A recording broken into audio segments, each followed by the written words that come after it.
Assalamualaikum warahmatullahi wabarakatuh. Salam kicau mania, selamat datang di channel Kicau Genjaya. Pada kesempatan video kali ini gua mau sharing dan berbagi kembali seputar perawatan lovebird. Karena banyak yang bertanya lebih enak menggunakan atau memilih lovebird flyer jantan atau betina. Di video kali ini gue akan bahas ya teman-teman, silahkan kalian simak videonya. Dan sebelum lanjut, untuk kalian yang baru pertama kali berkunjung di channel ini, mohon bantu supportnya terlebih dahulu dengan cara klik tombol subscribe dan jangan lupa klik notifikasi loncengnya untuk menerima video-video terbaru dari gue ya teman-teman. Oke teman-teman, kita langsung aja ke pembahasannya, menentukan atau memilih dan lebih enak menggunakan lovebird flyer jantan atau betina. Nah, menurut gua pribadi ya teman-teman, apalagi untuk kalian lovebird mania pemula khususnya ya, lebih enak dan gua sarankan dan gua rekomendasikan memilih lovebird betina terlebih dahulu ya, apalagi bermain single fighter. Gua sarankan memilih lovebird betina, ini menurut gua. Tapi kalau kalian senang bermain dengan pasangan, silakan boleh kalian merawat lovebird jantan. Nah, alasannya kenapa? Untuk keterangannya kita langsung simak aja penjelasannya ya teman-teman. Dan untuk pembahasan di awal kita bahas untuk lovebird flyer betina terlebih dahulu ya, baru lovebird jantan ya teman-teman. Oke teman-teman, kenapa di sini gua rekomendasikan untuk lovebird mania pemula atau yang suka bermain single factor, gua sarankan menggunakan lovebird atau bermain flyer lovebird betina. Karena menurut gua pribadi ya, dan sepengalaman gua juga di awal saat gua bermain lovebird, apalagi gua bermain single factor, gua menggunakan lovebird betina atau lovebird flyer betina ya teman-teman, seperti itu. Karena kenapa? Lovebird betina menurut gua pribadi memang dia lebih mudah untuk proses penggacorannya dan lebih cepat dalam proses penggacoran dan bisa bermain di lapangan ya teman-teman, karena sifatnya yang lebih dominan fighternya dan mentalnya lebih kuat ya teman-teman. Jadi kalau kalian memproses lovebird betina ini lebih cepat menurut gua sih, seperti itu.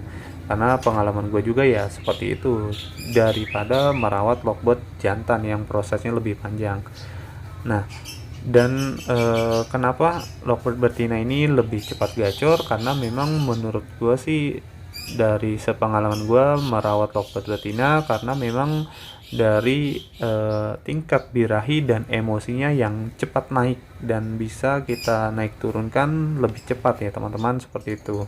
Jadi untuk perawatannya ya gua akui memang lebih ekstra dalam memproses atau merawatnya ya teman-teman, dibandingkan merawat lovebird flyer jantan yang lebih simple menurut gua sih, seperti itu. Tapi yang prosesnya jantan ini agak cukup panjang ya.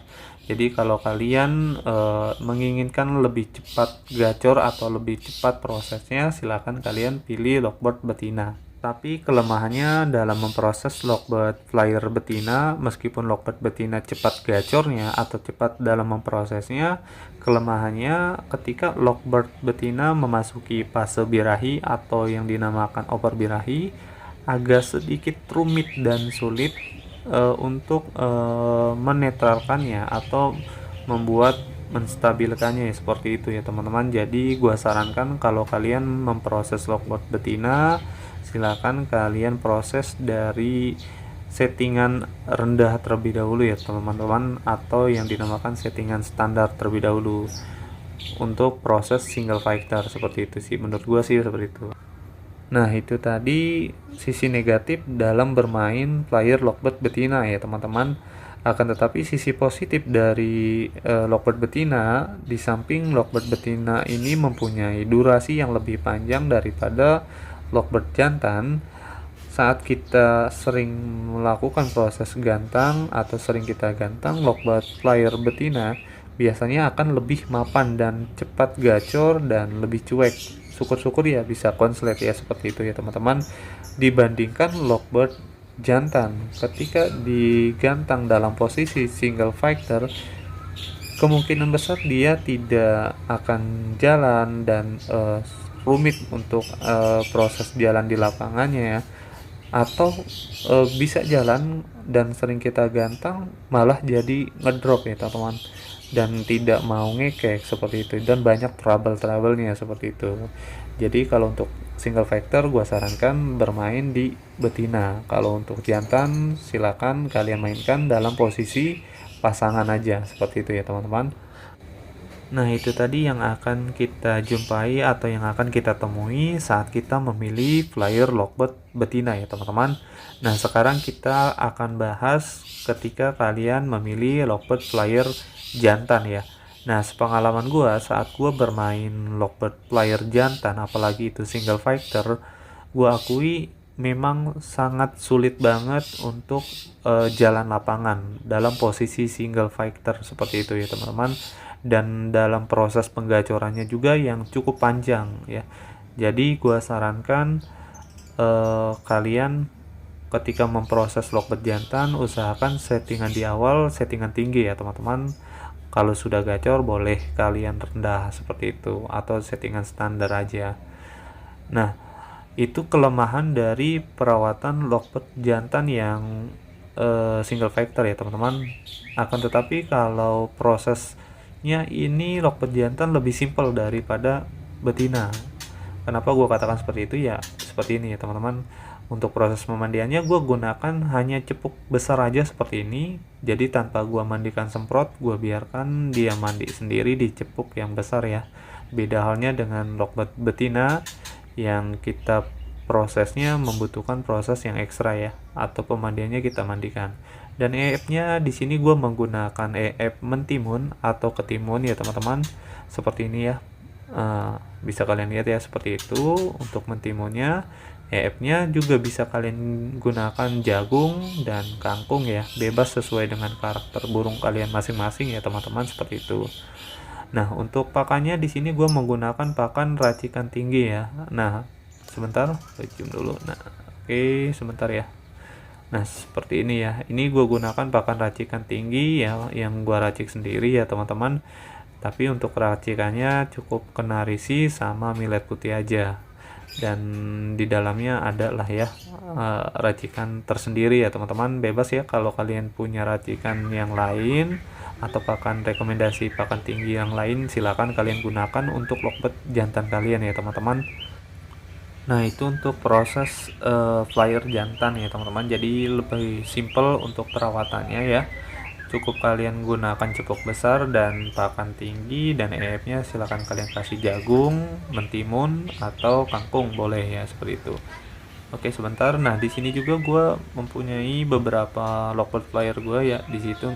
Sebentar, nah agak gelap sebentar nih. Di situ Lockbird betina ya teman-teman, bisa kalian lihat ya seperti ini ya tampilannya. Itu sengaja gue umbar di kandang umbaran ya, agar Lockbirdnya ini memiliki pernapasan yang cukup bagus ya. Jadi gua kepar aja karena memang kondisi birahinya yang sudah cukup tinggi, jadi agak kurang stabil, makanya gua kasih di kandang umbaran seperti ini aja. Dua sangkar gua jadikan satu ya, bisa kalian lihat ya seperti ini. Ini sangat sulit kalau Lockbird betina ini terjadi over birahi. Nah, yang tadi gua katakan ya seperti itu ya. Beda hanya kalau proses perawatan Lockbird jantan ya.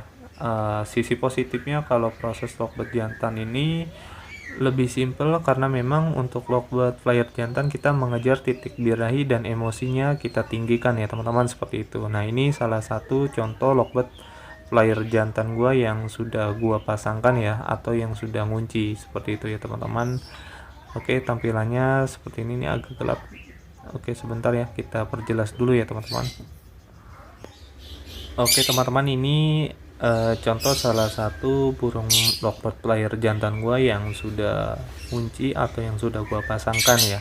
Jadi saat Lockbird flyer kalian sudah memiliki karakter birahi kebunyi, dabelan atau nada kering, baru kalian pasangkan seperti itu.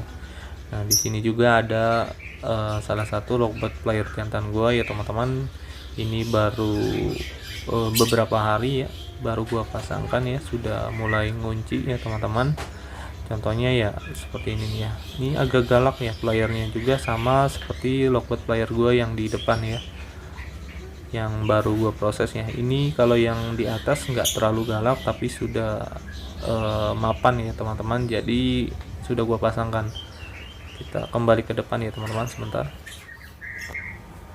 Oke teman-teman, itu tadi poin plus dalam memproses Lockbird jantan ya teman-teman. Perawatannya yang simple dan memang kita mengejar titik birahi dan emosinya ya teman-teman. Akan tetapi sisi negatifnya saat kita gantang terus menerus, ketika Lockbirdnya single factor, yang ada Lockbirdnya ini akan drop dan tidak mau ngekek lagi ya teman-teman, seperti itu. Dan biasanya jadi mandek ya, kebanyakan sih kasusnya seperti itu yang pernah gua alami ya teman-teman.